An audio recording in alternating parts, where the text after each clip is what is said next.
Welcome explorers. Today, dive into the thrilling TTP narration of Hunting with Predators by Banancake, a 25-part fan-made saga from the Nature of Predators series by Spacepaladin15 on r/HFY.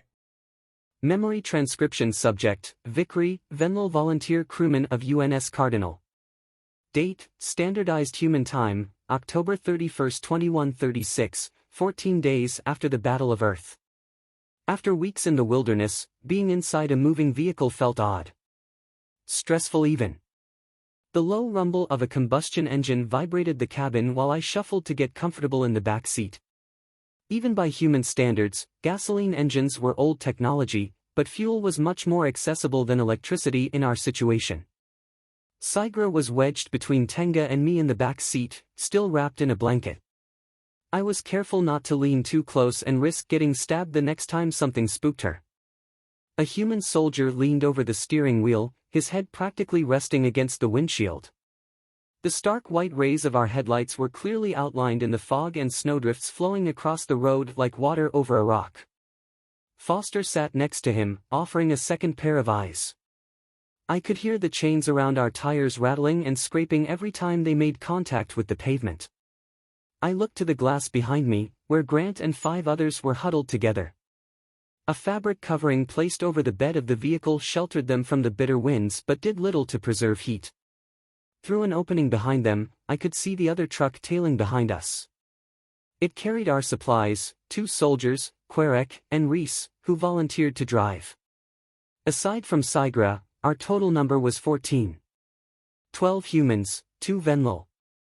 A force to be reckoned with for sure, but we still had no idea what we were plowing into. I reached up and opened the back glass. "You guys good?" Grant rubbed his arms while his rifle rested between his legs. "How much longer?" I looked at the console in the front seat. A digital clock on display ticked over, glowing a faint white. 5:44. I turned back to him. "We should be going lights out in 15 minutes. Grant nodded, and the others around him stirred. They seemed apprehensive about stepping out into the cold but eager to finally stretch their legs. I slid the glass closed and took a deep breath, rubbing my head. "Hey," Tenga said gruffly. "You got this." He leaned past Sigra, looking over at me. I rested my head against the window, peering out into the shadows. No moonlight broke through the clouds above. I hesitated for a moment before speaking. "Yeah, I know. It's just, I've been thinking about staying here when this is all over," I announced. Sigra looked astonished. She gawked at me but said nothing. Tenga glanced at me for a moment before he snickered to himself. "Damn it, Vic, the one time I make a bet with Grant and Reese." I jumped as I suddenly heard banging on the glass behind me. "The honey badger stays." Grant cheered. The others followed suit with a jovial "Ki-yi." Laughter erupted from the back. Of course, Grant and Reese had told every breathing soul they encountered about our journey here. I couldn't help but imagine that it included a wildly exaggerated tale of the Venlil that faced off with a bear. I thought this might happen, but I didn't see the bet coming. Foster shot them a scolding look, and the commotion died as the humans started awkwardly clearing their throats and coughing. Sigra was hunched forward, leaning away from the back glass, eyes wide with shock. Quills stuck out of the fabric of the seat behind her. Foster turned around, hiding the grin crawling across her face. I shook my head and chuckled, hiding my face from the giggling morons in the back. "You bet against me staying?" I turned to Tenga. The lieutenant looked down. "Well, I thought you'd want to return to some normalcy when this was over." "Clearly, something's stopping that." He sat back. "You know this place will be a mess for a long time yet, right?" "I know. All the more reason to stay. At the end of the day, though, I think I could get addicted to this. All of this." I struggled to find the words. "Adventure?" Tenga asked, raising his eyebrows slightly. "Yeah. I guess so." Tenga scoffed. "Wait till you're older, you'll miss the quiet again." The cabin went silent again, rocking over every bump. I could hear the fabric shelter behind me fluttering in the wind through the glass. Sigra hadn't said a word, but her breathing and incessant shaking told me exactly how she was feeling. She was closing her eyes and trying to zone out her surroundings beneath the blanket, but it didn't seem to help much. Wanting to break the silence, I looked over at Tenga with a question that had been on my mind for days. "You have any kids, Lieutenant?" Tenga looked over at me before he looked down. "I used to. It was a long time ago." He looked out the window. "Well, let's just say I never got to meet him," he said softly. My ears flattened against my head. "Oh, I'm sorry, it wasn't my place to ask." "It's okay." He paused for a moment.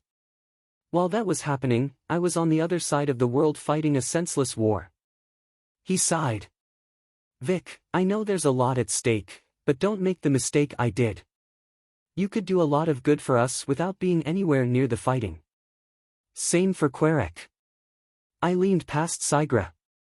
"And what about you?" Tenga scoffed. "When I die, it'll most likely be on the battlefield.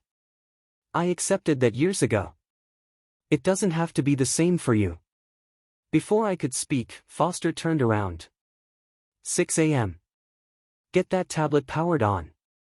The truck decelerated and eased over to the side of the road. The cabin shifted as I took the duct tape device in my paws and flipped the power switch. The screen lit up white once again, and the boot sequence began. The driver turned the engine off as well as the headlights, and the truck behind us followed suit, plunging us into the cold darkness. The only illumination in the vehicle was the stark whites and blues from the display in my lap. I navigated back to the signal scanner and checked its status. I looked up at Foster. Roughly 10 kilometers northeast. It could be off slightly, but we should get a more accurate location as we get closer. Foster nodded. "Either way, that's well within walking distance. We'll go mostly dark from here and leg it, we don't want them to see us coming." Foster signaled the soldiers in the back. "Dismount," she ordered. The humans began to file out of the opening in the rear. I stepped out into the snow, fighting against the door as a gust of wind threatened to close it on me. Behind us, Querek, Reese, and two others dismounted their vehicle and hobbled to the back where our gear was stored. I took a thick blanket and wrapped myself up tight. It seemed like it was quickly getting colder around here, which was odd considering winter had yet to even truly begin. I shielded my face from the snow drift sweeping across the road as I approached the rear truck with the others. Everyone gathered around as the tailgate lowered. In the bed was an assortment of kinetic weapons and ammo. It was easy to tell where each one came from. Some were in more or less perfect condition, likely kept close by surviving soldiers through the crash, like Grant did with his rifle. Some looked outdated by UN standards, so I assumed they might have come from the local police station or civilian owners. Regardless, we had enough long rifles for each human present. The humans took their pick, grabbing a rifle and loading it. Ammunition, as Foster had mentioned, was scarce. There was enough for at most 2 full magazines per person. Tenga took a sidearm and placed it in his waistband, concealing it with his jacket. "Same deal as always, Sigra. Stay close, stay quiet." The Gojid swallowed and cowered close to Tenga, trying her best to hide from the gaze of the others. We began the trek into the rocky forest, going steadily uphill as we got closer to the edge of the valley. Querek and I huddled together, wrapped up in blankets. Our group marched in 2 parallel rows, with 2 humans at the front using lights pointed at the ground in front of them. Everyone was sure to stick close to each other, especially Querek and me. Our vision wasn't as reliable in the dark, and even the humans' vision couldn't compare to the Arxers at night. However, they seemed confident in their footing as we trudged up the hill, following the footsteps of those ahead. Until yesterday, we didn't know any of these humans, and it wasn't likely they'd known each other for that long, yet they needed little communication to move as a group. Querek and I stayed at the rear with Tenga and Sigra while Grant and Reese led the way at the front. After a few minutes, something seemed to grab Querek's attention. His ears perked up and pointed ahead of us. I looked up the hill and saw brief, dim flashes of light coming from within the trees. After staring for a few seconds, Querek whispered, "What is that?" "Looks like arcing from some wreckage." "Probably nothing to worry about," I replied, watching the sporadic flashes dancing in the shadows. Querek continued staring off in that direction until we got closer, and its form was revealed. A bulky spacecraft rested on its side amidst flattened trees and shrubs, partially buried in the snow and dirt. Behind it, a clear path of destruction was visible. Tall alpines were flattened or pushed aside by the hulk, and a chaotic mess of twisted metal debris littered the ground leading up to it. Dangling cables from the mangled fuselage sparked bright whites and blues, shorting against each other as they swayed in the wind. I found it odd that it still had that much power left in its system after all this time. I paid it little mind. It was no different than the dozens of other iron coffins we'd seen in the last 2 weeks. I spared it a few more glances as we continued. It wasn't until we were almost past it that I realized Querek was missing.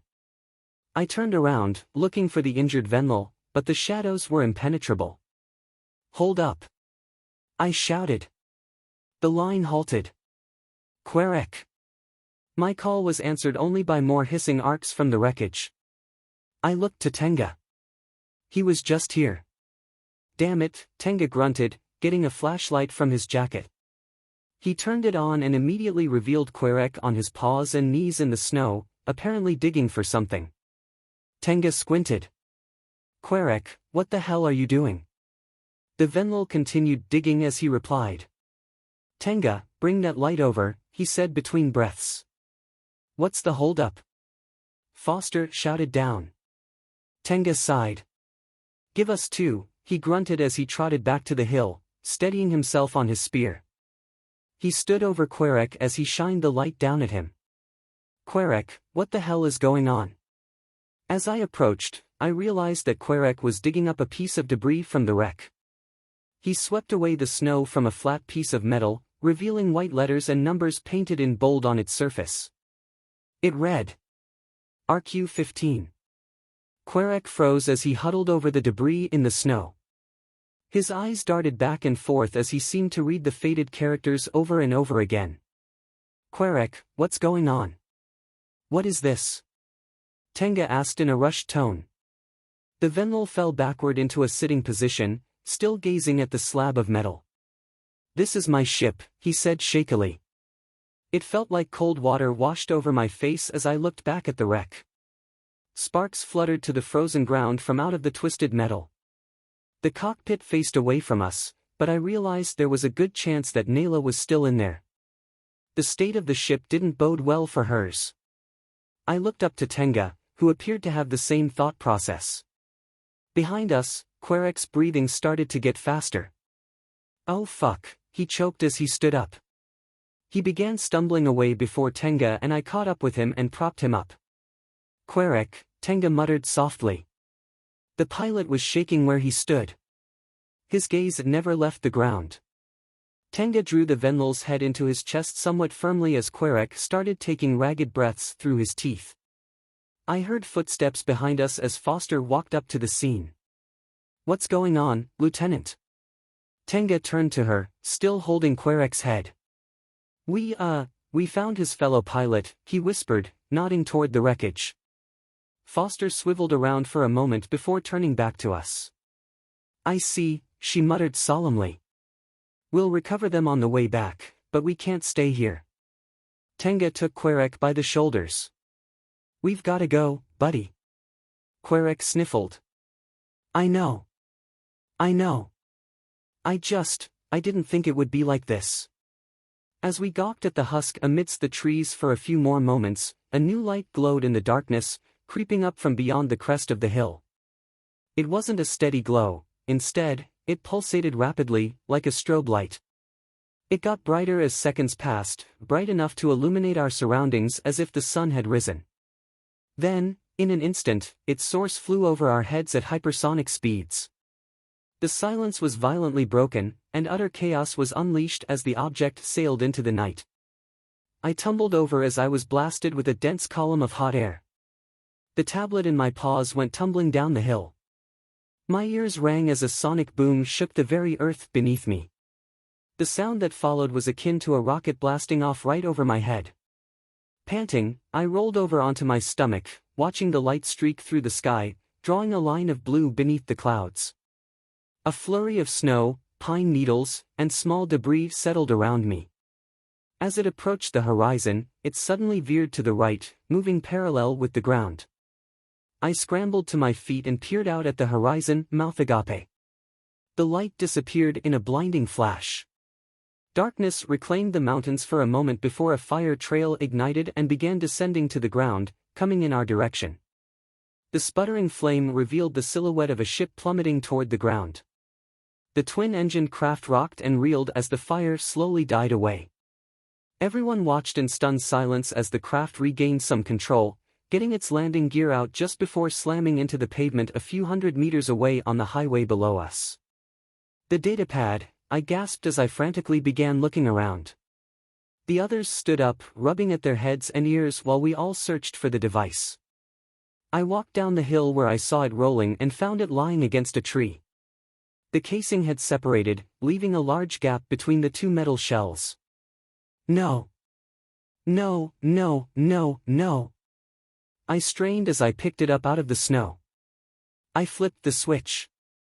Nothing. The internals were banged up and full of snow. Given that the battery couldn't be properly mounted inside, it had probably detached. Foster grabbed me by the shoulder. "We'll figure it out later, we need to get down there." We returned to the trucks and took off toward the crash site, kicking up a plume of powder behind us. As we approached, our headlights illuminated three figures dizzily moving about in front of the downed ship. Two were Venlil, and one human was dragging another out of a hatch in the side. The blonde female pulled the man away from the craft by his arms, leaving a blood trail behind him. She tore open a bag and wrapped a tourniquet around the man's leg as we stopped and filed out onto the highway. Reese hurried toward the injured man and began assisting. It didn't look good, the human was a bloody mess. Fresh blood streamed down his face from a gash on his head, matting down his black hair. Another wound on his leg was bleeding profusely, dyeing his blue flight suit bright red. Reese threw down his bag and got out his own medical supplies. One of the Venlil ran up to the human's side. "Tommy," she shouted. The human didn't respond. The other Venlil took her by the arms.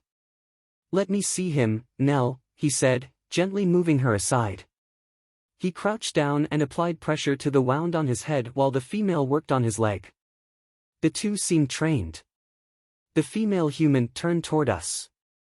"He needs a hospital, fast."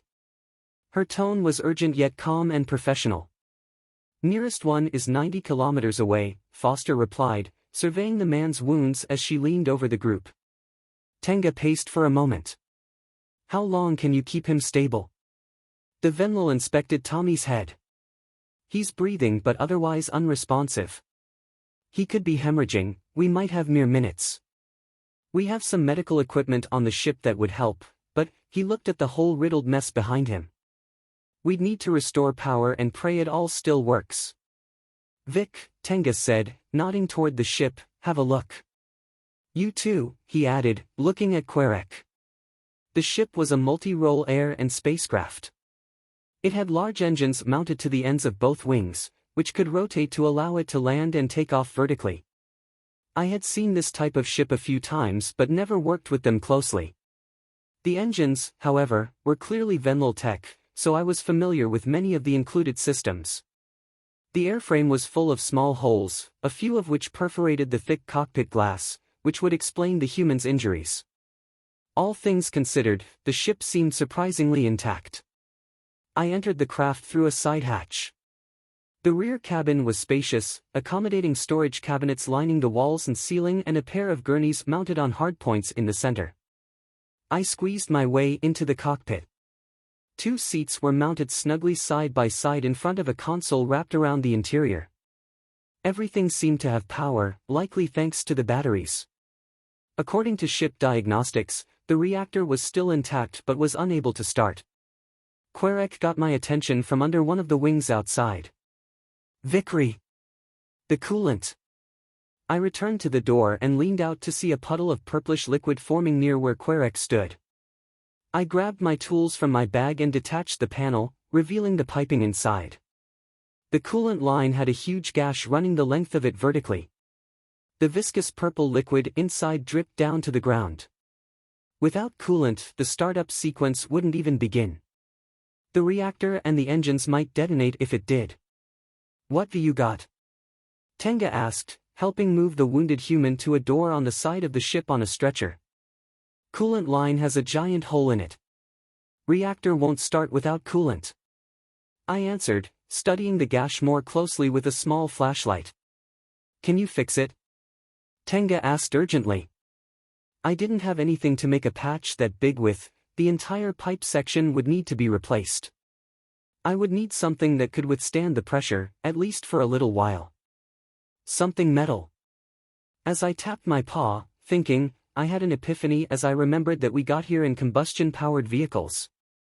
I looked over at the trucks parked behind us before looking back at Tenga. "I need the exhaust from one of the trucks."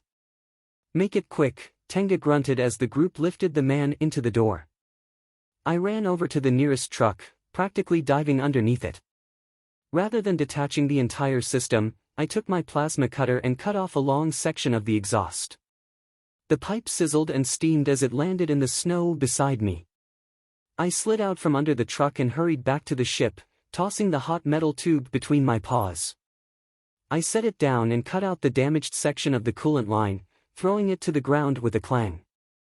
Querek helped me hold the improvised replacement in place. Fortunately, it was oversized enough to fit rather snugly over the existing pipe.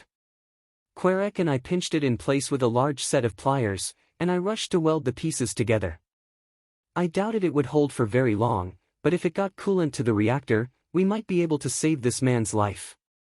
I gave the pipe a good smack with the pliers to ensure its integrity before throwing armored panel back on with some help from a nearby soldier. Querek and I jumped back into the cabin, where the humans had set the man down on a gurney. There was a clear trail of blood leading to where he lay. The male Venlil put an ear to his chest. "He's not breathing, we need power." "Getting there," Querek replied, stumbling into the cockpit and taking a seat. He pressed a few buttons on the console, and the reactor turbines began spinning up. Querek hastily read the cracked displays in front of him. "I think we're good," he announced. The human female started attaching an assortment of wires to the human's chest while the Venlil carefully worked a tube into his throat. The woman peeled open Tommy's eyelids and shined a flashlight into them. "We can't keep him here forever, he needs a surgeon quick." "Can't we operate here?" Nell asked. "Not on his brain." For a few seconds, no one knew what to do. Our only option was to try and drive him back, but that would take far too long. We could only watch as the medics fought tooth and claw to keep Tommy alive, knowing it was hopeless. Suddenly, the ship vibrated as the engines started spooling up. First, the left, then the right. Then, with a flash and the sound of billowing fire, they lit up, glowing an energetic blue. Querek stumbled out of the cockpit. "Only way is to fly him." Tenga shook his head.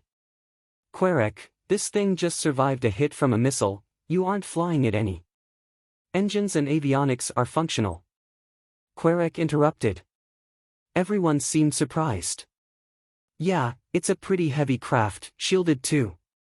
But if the missile actually hit this thing, it would be in pieces. They got lucky with a near miss." "You think you'll get lucky too?" Tenga asked, walking toward him. "You'll just get shot down." "I've seen these missiles before, Tenga, they're scary, but they're not unavoidable. And if they do launch a missile, you'll know exactly where they are, and you can take them down. It'll take you forever without the tablet." Tenga scratched his chin and looked back at the rest of the group before quickly snapping back to Querek and kneeling down. "Now is not the time to be risking your life and the lives of 4 others to go after redemption," he muttered harshly. "I've told you, it isn't your fault. And how the hell are you gonna fly with one arm?" "This isn't about that," Querek snapped. From out of nowhere, Nell walked up. "I can help him. I'm Tommy's co-pilot." Tenga squinted at the Venlil. Nell shrunk slightly in response.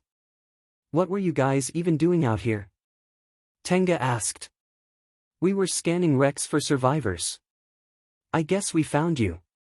Nell laughed nervously. Were you the first ones to come out this way? I don't know, I think so, this place is pretty out of the way, the Venlil stammered. Querek chimed in. Tenga, they're going to send more ships out to look for this one once they realize it's missing. They won't get so lucky. The longer that ship is active, the more lives we put at stake. Tenga sighed as he stared at Querek for a few seconds. What's your plan exactly? I'll pop up, bait out a missile, and dive behind the mountains.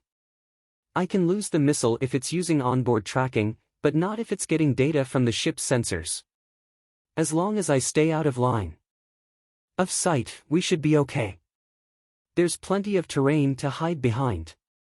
Querek took in a shaky breath. I can do this.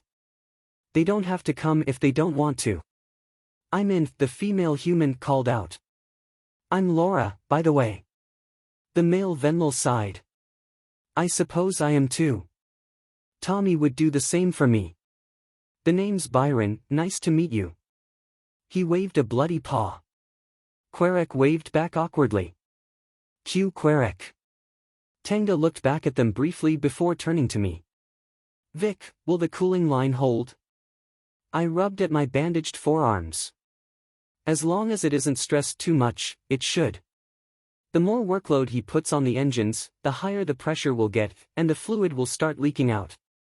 If this goes to plan, I won't have to push it much at all, Querek added. He stepped closer to Tenga. This is pretty much exactly what I trained for.